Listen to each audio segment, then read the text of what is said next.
한 목소리로 읽도록 하겠습니다. 시작. 그런즉 누구든지 그리스도 안에 있으면 새로운 피조물이라. 이전 것은 지나갔으니 보라 새 것이 되었도다. 다시 한번 읽어볼까요? 그런즉 누구든지 그리스도 안에 있으면 새로운 피조물이라. 이전 것은 지나갔으니 보라 새 것이 되었도다. 2023년도 푸어가 앞에 걸렸습니다. 한번 이것도 읽어볼까요? 시작. 예수 생명으로 성장하는 교회. 이게 고린도후서 5장 17절 말씀은 많이들 암송하고 있는 말씀이죠. 내가 새 것이 되었다. 새로운 피조물이 되었다. 그렇게 이제 하나님께서 우리에게 새로운 생명을 약속하시면서 주신 말씀입니다. 나에게 새로운 생명이 있었다는 것은 그 전에는 생명이 없었다는 이야기입니다. 그 전에는 생명이 없었는데 이제 예수님을 믿음으로 말미암아 내가 새 생명을 얻은 것입니다. 그런데 이제 니고데모에게도 말했죠. 이게 거듭나는 건데, 다시 태어나는 건데, 생명을 다시 얻으려면 다시 태어나야 되잖아요. 죽었다가 다시 나야 되는데 어떻게 어머니 뱃속에 들어갔다가 다시 날 수 있습니까? 이렇게 물었을 때에 예수님이 다시 어머니 뱃속에 들어갔다 나와서 얻는 게 아니고 우리는 영적으로 새로운 생명을 얻는 거다. 그렇게 말씀하고 계십니다. 그러니까 우리 사람은 영혼과 육신으로 되어 있는데 육신이 살아있지만 사실은 영혼이 죽은 상태입니다. 그게 이제 어둠 가운데 있는 상태죠. 근데 예수님이 오셔서 빛 대신 예수님이 우리를 빛으로 불러주셨습니다. 이제 어두움은 사라지고 빛이 와서 우리도 빛 가운데 거하는 하나님의 백성이 된 거죠. 이게 바로 우리가 새로운 생명을 얻었다라는 의미입니다. 요한 1서 1장 5절에 우리가 그에게서 듣고 너희에게 전하는 소식은 이것이니 곧 하나님은 빛이시라. 그에게는 어둠이 조금도 없으시다.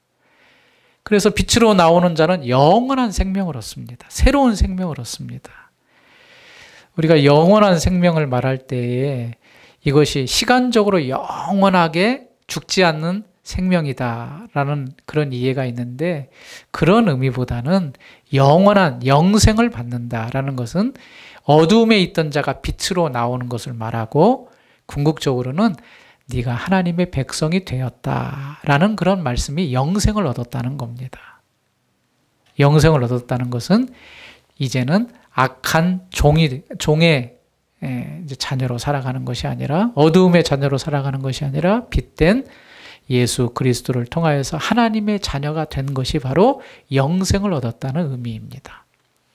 이 자리에 계신 우리 귀한 성도님들은 예수님을 통하여 하나님의 자녀가 다 된 줄 믿습니다. 이게 바로 새로운 생명, 새로운 피조물로 이제 살아가게 되는 거죠. 이 자리에 모인 모든 성도님은 어두움에서 나와 빛 대신 예수 그리스도 안에 거하고 하나님과 화목된 한 가족으로 살아가시길 바랍니다. 그래서 우리가 양자의 영을 받아서 하나님을 원래는 아버지가 아닌데 아버지라 부를 수 있게 되었다라고 말씀하고 있습니다. 로마서 8장 15절에 너희는 다시 무서워하는 종의 영을 받지 아니하고 양자의 영을 받았으므로 우리가 아빠, 아버지라 부르짖느니라. 어두움에 있었을 때는 우리의 아버지가 사탄이었는데 이제 빛으로 부름을 받아서 영원한 생명, 하나님의 자녀가 되었으니 자녀된 자로서 하나님을 아빠라고 부를 수 있게 되는 것입니다. 그래서 여러분들이 기도할 때 하나님 아버지라고 부르는 겁니다. 하나님 아버지. 오전에 하나님이 어떤 분이시라고 우리가 배웠죠. 세 가지를 말했는데 하나는 위대하신 분, 두 번째는 높으시고 세 번째로는 거룩하신 그 하나님. 그 하나님의 이름이 여호와신데 그 여호와 하나님이 나의 아버지가 되어주셨다. 아버지 앞에 못할 말이 뭐가 있겠습니까? 아버지께서 우리를 귀하게 여기지 않은 아버지가 어디 있습니까? 그 갓난 아이를 나보다 먼저 살리기 위해서 화재의 현장에서 먼저 생명을 건지기 위해서 보내는 게 아버지의 마음입니다. 우리가 하나님의 자녀로 이제 입양된 이상 하나님은 우리를 끝까지 붙드시고 사랑하시고 우리의 모든 것을 책임지시고 또 우리가 기도할 때에 우리의 기도에 응답하시는 분이 바로 위대하시고 높으시고 거룩하신 나의 아버지 되신 하나님이십니다. 그 하나님을 의지하며 오늘 2024년을 기대하는 여러분이 되시길 바랍니다. 우리 주안의 교회는 2024년에 예수 생명으로 성장하는 교회, 이제 새로운 피조물, 새 생명을 얻었으니까 이제 새 생명을 얻은 자답게 성장해 나가야겠다. 그래서 이제는 조금씩 자라왔는데 더 쑥쑥 성장해서 우리 교회가 단단해지고 튼튼해지고 우리 교회가 규모도 갖춰지고 또 튼튼해야 건강해야 일을 할 수 있으니까 주님의 일을 감당하는 교회로 나아가길 소원합니다. 그러기 위해서는 두 가지가 갖추어져야 되는데 첫 번째로는 내가 먼저 성장해야 됩니다. 내 개인이 성장해야 됩니다. 두 번째로는 공동체가 또 성장해야 됩니다. 나는 성장하는데 공동체가 성장하지 않으면 안 되고 공동체는 성장하는데 나만 또 도태돼서도 안 됩니다.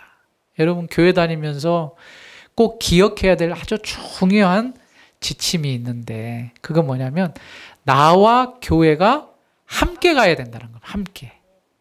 나만 신앙생활 잘해서도 안 됩니다. 공동체는 잘하고 있는데 나만 뒤쳐져서는 안 됩니다. 나도 잘해야 되고 내가 속한 공동체도 함께 성장을 해야 됩니다.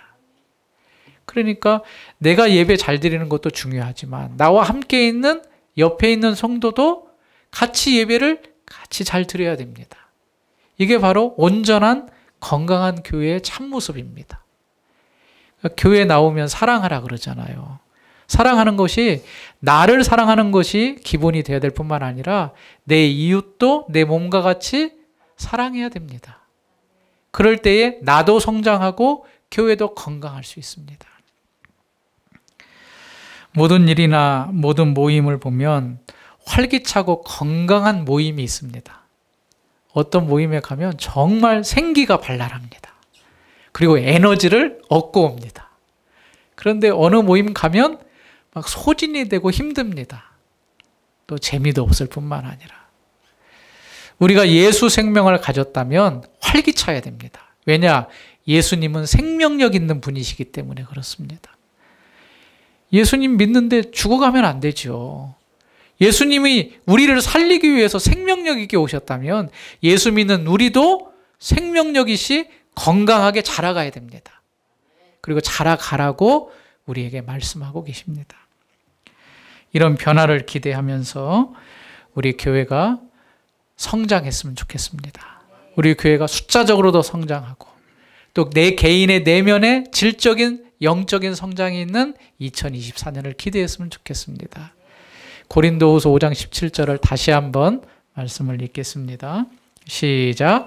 그런즉 누구든지 그리스도 안에 있으면 새로운 피조물이라 이전 것은 지나갔으니 보라 새 것이 되었도다. 그럼 오늘 말씀에서 우리가 무엇을 볼 수 있는가? 저는 한 세 가지로 정리를 해보겠는데 첫 번째가 내가 그리스도 안에 있는가? 내 자신을 먼저 점검하는 게 필요합니다. 내가 예수님 안에 있는가? 이건 다른 말로 내가 정말 예수님 믿고 있는가? 이거를 내 스스로가 점검해야 된다는 겁니다. 고린도후서 13장 5절 너희는 믿음 안에 있는가? 너희 자신을 시험하고 너희 자신을 확증하라. 예수 그리스도께서 너희 안에 계신 줄을 너희가 스스로 알지 못하느냐? 그렇지 않으면 너희가 버림받은 자니라. 이게 무슨 말이냐면 내가 예수 믿는지 안 믿는지를 내 자신이 내 스스로가 확증을 해야 된다는 겁니다. 내가 예수님 믿는 사람이다. 옆에 사람이 너 예수님 믿는 사람이야 그렇게 말하는 게 아니라 내 스스로가 그거를 믿어야 된다는 거죠. 내 스스로가. 여기에 변함이 없어야 된다는 거, 흔들림이 없어야 된다는 겁니다. 근데 여러분 이제 교회 생활을 하시니까 저도 이제 그런 분들을 많이 보는데 내가 정말 예수님 믿고 있는가 안 믿고 있는가 나 잘 모르겠어요 하는 분들이 사실 있습니다. 어떤 때는 정말 예수님 믿고 천국 갈 수 있는 확신이 들다가도 어떤 때는 내가 진짜 천국 갈 수 있을까 흔들리는 경우가 있습니다. 아마 여러분들도 다 경험해 보셨을 겁니다. 그런데 성경은 그렇게 갈팡질팡하지 말라는 겁니다. 왜냐? 갈팡질팡하면 성장할 수가 없습니다. 기초가 안 돼 있는데 어떻게 그 위에 집을 지을 수 있습니까? 기초가 단단해야죠. 높이 올라가면 올라가는 건물일수록 기초가 어떻습니까? 더 단단하고 깊습니다. 흔들리지 않습니다. 흔들리면 안 되니까. 그러니까 우리의 믿음도 성장하기 위해서는 기초가 확신해야 돼. 그 기초가 뭐냐면 내가 예수님을 믿고 있다는 확신을 가져야 된다는 겁니다. 그럼 어떻게 내가 예수님을 믿고 있는가, 내 스스로 확신을 할 수 있는가? 저는 이런 예가 참 적정하다고 생각합니다. 바로 죽은 사람과 살아있는 사람의 차이입니다. 여러분, 죽은 사람은 아무리 큰 소리를 치고 그 사람의 뭐 살을 꼬집고 해도 반응이 옵니까, 안 옵니까? 절대 안 옵니다. 죽은 사람은 안 옵니다. 그런데 일단 숨을 쉬고 있고 조금 의식이 있는 사람은 꼬집고 소리를 지르면 어떻게 됩니까? 반응이 와요. 이렇게 뭐 이렇게 하면 살짝 손이 움직인다든가. 그것은 그 사람이 아직은 활발하지 못하지만 살아있다는 증거거든요.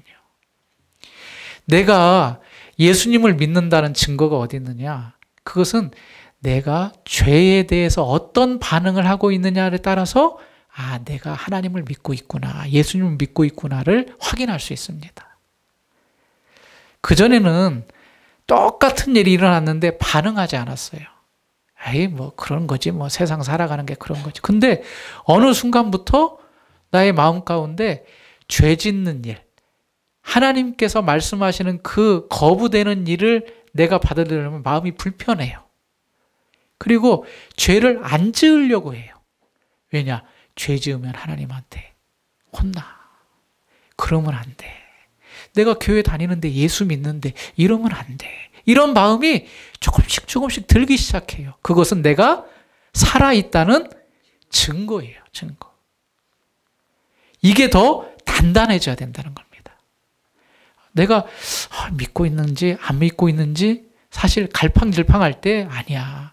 나는 살아있어. 왜? 죄들을 미워하고 하나님을 의식하는 것들이 계속 나에게 오기 때문에 내가 그것은 바로 새 생명을 얻었다는 증거입니다. 거기에 대해서 여러분이 의심하실 필요가 없습니다. 나는 믿음이 있다. 무엇보다도 나의 이런 죄를 예수님이 다 용서해 주셨다는 사실을 알고 또 그것을 거부감 없이 받아들인다면 나는 버림받지 않은 자입니다.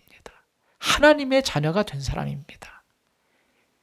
이 분명한 사실 앞에 여러분들이 흔들리시면 안 됩니다.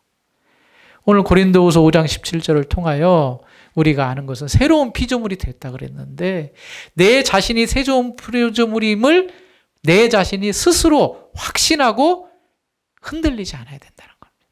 여기서부터 출발해야 됩니다. 여러분들은 이러한 은혜를 2024년도에 분명히 갖고 출발하시기를 간절히 바랍니다. 내 안에 믿음이 있다. 나는 버림받지 않은 자다. 나는 하나님의 자녀다. 라는 사실에 의심하지 마십시오. 내가 비록 지금은 교회 안에서 성경도 잘 모르는 것 같고 봉사도 잘 못하는 것 같지만 그러나 여러분이 믿음이 없는 게 아닙니다. 믿음 있는 사람입니다. 이런 분명한 확신을 가지고 내가 이제 믿음을 세워갈 수 있는 그러한 출발을 하는 여러분들이 되시길 바랍니다. 두 번째로는 이제 그리스도 안에 믿음이 있다면 내가 완전히 새로운 피조물이라는 사실을 다시 한번 확인해야 됩니다. 나는 완전히 새로운 피조물이 됐다. 세상과 내가 반반 섞인 게 아니라 이제는 나는 세상 사람이 아니고 이제 믿음을 가졌으니까 완전히 하나님의 자녀로 거듭난 새로운 피조물이다. 여러분, 이렇게 집에 가면 정리되어 있는 게 좋으세요? 아니면 어지럽혀 있는 게 좋으세요? 내가 좀 지저분하더라도 지저분한 거 싫어해요. 완전히 깨끗한 거 좋아해요. 우리가 바로 그런 존재가 되었다는 겁니다. 물론 내 몸은 똑같습니다. 내 몸은. 예수 믿기 전이나 예수 믿은 후나 똑같습니다. 그러나 예수 믿으면 나는 영적으로 완전히 깨끗한 존재가 된 겁니다. 새로운 존재가. 그래서 이제 옛사람을 벗어버리고 새로운 사람답게 살아가야 됩니다. 로마서 6장 13절에 이렇게 말합니다. 또한 너희 지체를 불의의 무기로 죄에게 내주지 말고 오직 너희 자신을 죽은 자 가운데서 다시 살아난 자 같이 하나님께 드리며 너희 지체를 의의 무기로 하나님께 드리자.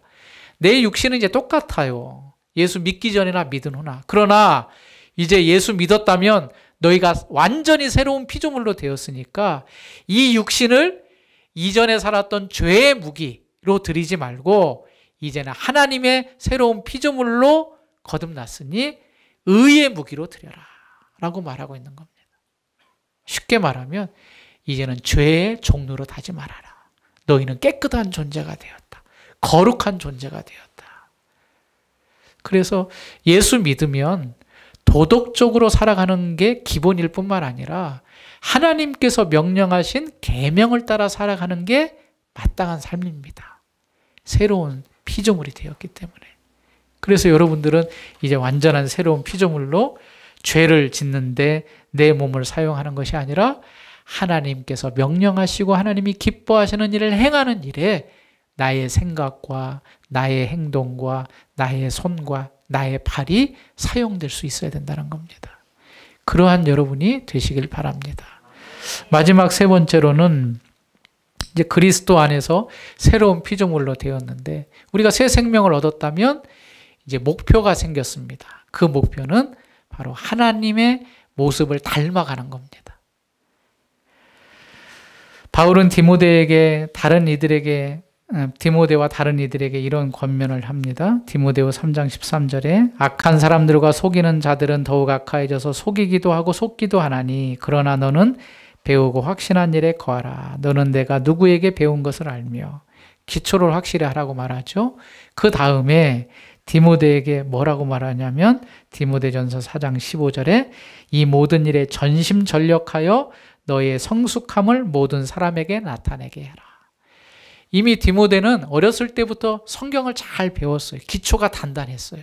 믿음의 확신이 있었어요. 그런데 거기에 그치지 말고 이제 너에 대한 목표가 있고 너에게 맡겨준 사명이 있으니까 그 사명을 감당하기 위해서 전심전력하라. 사도 바울은 빌립보서에서 나를 본받으라 그렇게 말하는 나를 본받으라. 그러면서 나는 표대를 향하여 그리스도 예수 안에서 하나님이 위에서 부르는 부름의 상을 위하여 달려간다. 사도 바울이 열심히 달려간다라고 했습니다. 열심히 달려간다. 내가 예수 믿는 거 그걸로 만족하지 않고 이제는 하나님이 부르신 그 사명을 위해서 열심히 달려간다. 이게 바로 신앙의 성장입니다. 우리는 예수 믿고 그냥 예배만 참석하고 그냥 한 주 한 주 지내는 게 아니고 이제 새로운 완전한 피조물이 되었으니까 우리의 지체를 하나님이 기뻐하시는 일에 활용해야 되고 그 목표를 향하여서 열심히 달려가서 매진해야 되는 거죠. 여러분 김수철이라는 가수 아실 것입니다. 키가 아마 직접 만나보진 않았지만 키가 적으시다고 하더라고요. 안경 끼고. 젊은 세대들은 모르는데 아마 지금 20대, 30대는 나라라 슈퍼보드에 있는 그 노래 아세요? 치키치키 차카차카 초코초코초 그거 노래 아마 모르시나요? 그 노래를 비롯해서 여러 가지 CM송을 만든 아주 독특한 가수예요. 그런데 한두 달 전에 그분이 어느 프로그램에 나와서 이렇게 이야기하는 걸 들었는데 그분이 기타를 잘 치거든요. 정말 잘 치거든요. 우리나라에서 손꼽을 정도로 기타를 잘 치는 기타리스트인데 지금 60이 넘어서 거의 70 가까이 됐나요? 근데 하루에 1시간은 계속 기타를 친다는 거예요. 기타를. 그런데 기타를 왜 치느냐? 유지하기 위해서 기타를 친다는 거예요. 자기 실력을 유지하기 위해서. 여러분 1시간 동안 기타 치는 게 쉽지 않잖아요. 그런데 이게 이제 점점 나이가 들어가니까 손이 굳고 예전의 실력이 나오지 않는 건 사실인데 그래도 그 기타 실력을 유지하기 위해서 계속 기타를 하루에 적어도 1시간은 연습하고 손가락 연습하고 한다는 겁니다. 20, 30대는 이제 발전이 되죠. 그 정도 연습은. 근데 지금은 유지하기 위해서. 신앙도 똑같습니다. 내가 예수 믿고 그대로 있으면 그대로 있는 게 아닙니다. 그대로 있으면 나는 후퇴하는 겁니다. 후퇴. 달려가지 않으면 후퇴합니다. 사실 달려가야 현상 유지를 하든지 아니면 더 우리가 발전할 수 있습니다. 여러분 2024년도에도 우리 주안의 교회는 똑같습니다. 1년에 성경 1독, 하루에 30분 이상 기도. 그것은 2024년도 똑같고 2025년도도 계속 반복될 겁니다. 왜냐? 그렇게 하지 않으면 내 신앙이 뒤로 물러가기 때문입니다. 성장하지 않습니다. 우리가 하나님의 말씀을 가까이 하지 않으면 자연적으로 멀어집니다. 하나님과. 기도하지 않으면 내 영혼이 시들시들해집니다. 말씀과 기도는 우리가 열심히 달려가기 위한 수단입니다. 하나님께 말씀, 하나님께 기도하는 것. 이 일에 우리가 예수의 생명을 얻은 자라면 성장하기 위해서는 열심히 말씀을 보고 열심히 기도해야 됩니다. 설교를 준비하다가 박윤선 박사님의 주석을 이렇게 보는데 그 오늘 시편 99편 했잖아요. 그 99편의 그 내용을 보는데 어떠한 그 아마 신학자 같아요. 신학자의 글을 인용을 했는데 뭐라고 했냐면 그림에 그려진 불은 불이 아니다. 그림에 그려진 불은 불이 아닙니다. 아무리 손을 가까이 해도 되지 않습니다. 그림에 그려진 거는. 우리가 손에 대는 것은 무슨 불이? 실제적으로 일어나는 불이다. 그러면서 뭐라고 말하냐면 기도에 대해서 말할 때 오늘 기도 응답에 대해서 말했잖아요. 하나님 우리가 그 사무엘과 아론과 모세의 기도에 응답하셨다. 하나님께 기도 응답받기 위해서는 열심으로 뜨겁게 기도해야 된다. 그래야 우리가 기도에 응답이 있다. 그렇게 말씀을 하시더라고요. 굉장히 동감을 많이 했습니다. 우리의 신앙생활이 그저 흐지부지하게 가면 우리의 믿음은 성장하지 않습니다. 말씀을 그저 그냥 오늘 하루 봐야지 하고 보는 게 아니고 마음과 뜻을 다하여서 말씀을 보고 기도할 때도 묵상으로 기도하는 것보다 우리의 소리를 내어서 간절한 마음으로 하나님 앞에 기도할 때에 우리의 심령이 뜨거워지고 우리의 영혼이 깨어나고 그럴 때에 우리가 믿음이 조금씩 자라나서 더 하나님 앞에 나아가게 됩니다. 이거는 해본 자가 경험하는 겁니다. 바라기는 우리 귀한 주안의 교회 성도님들이 2024년도 이런 말씀과 기도 생활에 더 전념하여서 나에게 있는 생명을 그냥 흐지부지하며 기초만 닦는데 그치는 것이 아니라 사도 바울과 같이 열심히 전심전력하고 또 사도 바울과 같이 표대를 향하여서 열심히 달려가는 그런 신앙의 모습으로 세워지는 귀한 성도님들이 되시길 바랍니다. 여러분이 2024년도 이제 9분 남았습니다. 꼭 2024년도에는 성경을 한번 기본적으로 한 번 읽으십시오. 꼭 읽으십시오. 내년 이맘때 다 읽으신 분은 선물을 드리는 걸로 할까요? 네. 성경이 없다면 조그마한 성경을 하나 사셔서 꼭 자기 성경을 가지고 계십시오. 교회 물론 올 때 교회에 있는 성경 비치된 성경 사용도 하시지만 집에서는 꼭 자기 성경을 가지고 성경은 사실 더러워져야 됩니다. 줄도 치고 동그라미도 하고 거기에 또 낙서도 하고 기억되는 말씀, 은혜되는 말씀 표시도 하고 오늘 읽었던 날짜 표시도 하고 이렇게 낙서된 거 가져오시면 제가 새로 사드릴게요. 그건 걱정하지 마시고 읽고 은혜 받은 거 있으면 색칠도 하고 그래서 조금씩 성경을 읽으십시오. 그리고 하루에 적어도 30분 이상은 사실 기도해야 우리가 주님과 긴밀한 교제가 이루어집니다. 기도의 시간을 늘 놓지 마십시오. 새벽이 되면 새벽에 나오시고 안 되시면 저녁이라도 또 집에서라도 조용한 시간에 그냥 생각나는 대로 하나님, 아버지 오늘 말씀 기억하잖아요. 위대하시고 높으시고 거룩하신 하나님 그렇게 하나님께서 들은 말씀 기억하면서 하나님 이렇게 해주시길 원합니다. 용서해 주시길 원합니다. 하나님 이렇게 됐으면 좋겠습니다. 저를 위해서 기도하고 우리 교회 성도들을 위해서 기도하고 가족을 위해서 기도하면요 30분이 금방 갑니다. 그럼 기도하기 시작하면 기도의 이제 맛을 알아요. 그리고 기도할 때에 응답이 되는 걸 경험을 해요. 경답을 하면 더 놀라우신 하나님께로 더 가까이 가는 우리의 신앙이 깊어지는 경험을 합니다. 지난주 수요일에 이제 그런 말씀을 드렸는데, 우리 교단의 개혁신보에 어느 한 교회의 장로님 이야기가 실렸어요. 그 장로님이 굉장히 내노라는 회사의 CEO도 하시고 또 그걸 하면서 어려움도 겪으시고 하셨는데, 이제 80이 넘은 평생을 살아가면서 이제 부모님의, 이제 어머님의 기도 제목이 신실한 이제 장로가 되어서 교회 봉사하는데, 젊었을 때는 교회를 나간다고 하면서 이제 소위 이제 세상적인 것들을 다 한 거예요. 술, 담배 다 하고 그냥 주일날 예배만 살짝 드리고 또 세상적으로 살아가고.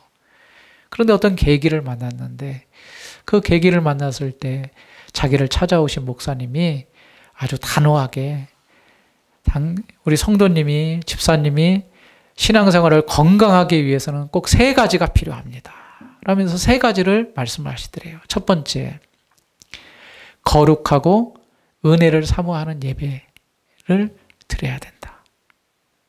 예배 때 그냥 왔다 드려야지 말고 은혜를 사모하면서 거룩하게 예배 드려라. 그리고 2번째가 기도의 응답. 기도의 응답. 하나님께 기도했을 때 기도의 응답을 받는 게 있어야 된다. 그렇게 말씀하시더라고요. 하나가 생각이 안 나요. 사모님 혹시 기억나나요? 기억이 안 나요? 네. 그래서 이 3가지를 말씀하시는데, 제가 그 글을 읽으면서 정말 마음에 같이 공감을 했습니다. 그렇구나. 우리가 너무나도 하나님께 예배 드리는 데 있어서 소홀하게 드렸다. 그리고 기도하는 데 있어서 기도의 응답을 바라지 않고 그냥 형식적인 기도만 드린 것이 아닌가. 자기가 그 목사님의 말씀을 듣고 이 3가지를 했는데, 정말 그 장로님의 믿음이 더 단단해지고 하나님 앞에 세워져서 그 이후에는 더 신우회도 조직하고 또 일반 그 사회생활에서 모든 것들을 하나님께 집중하며 또 그 모든 사람들에게 또 복음을 전하는 귀한 일들로 세워갔음을 저희가 보았습니다. 우리 성도님들 또 예배를 사모하면서 2024년도에는 은혜 받기를 간구하시기 바랍니다. 주일날 예배 올 때 하나님 나에게 은혜를 주시옵소서. 내 믿음이 성장할 수 있도록 오늘 이 시간 하나님의 말씀을 저에게 들려주시옵소서. 그런 간절한 마음. 2024년 기대합시다. 내 믿음이 성장되길 기대하고 우리 교회가 또 나의 믿음 성장과 함께 우리 교회가 또 성장하길 기대하고 하나님께서 어떻게 역사하실지 저는 지금도 기대가 돼요. 또 어떤 분들을 우리 교회에 보내주실까? 어떤 분들을 하나님께서 보내주셔서 또 교회 봉사하게 하시고 이 교회를 이루어 가실까? 아까도 영상 봤지만 그렇구나. 조금씩 하나님께서 이 귀한 분들을 보내주셔서 같이 예배하고 축하하고 교제하고 하나님께서는 역시 하나님의 방법대로 일하시는구나. 그걸 기대하면서 말씀과 기도, 예배의 자리를 굳건히 지키는 귀한 성도님들이 다 되시기를 주님의 이름으로 축원합니다. 기도하겠습니다. 하나님 아버지 감사합니다. 우리 하나님께서 우리에게 은혜를 주심을 감사합니다. 하나님 2023년도를 보내면서 너무나도 미약하고 게을렀던 우리의 종을 용서해 주옵소서. 하나님 이제 2024년도를 새롭게 주셨사오니 이 한 해를 우리의 믿음이 성장하고 이 교회가 성장하고 또 하나님 앞에 다름질하며 달려가는 복된 한 해가 될 수 있도록 인도해 주시옵소서. 예수 그리스도의 이름으로 감사하며 기도하옵나이다. 아멘.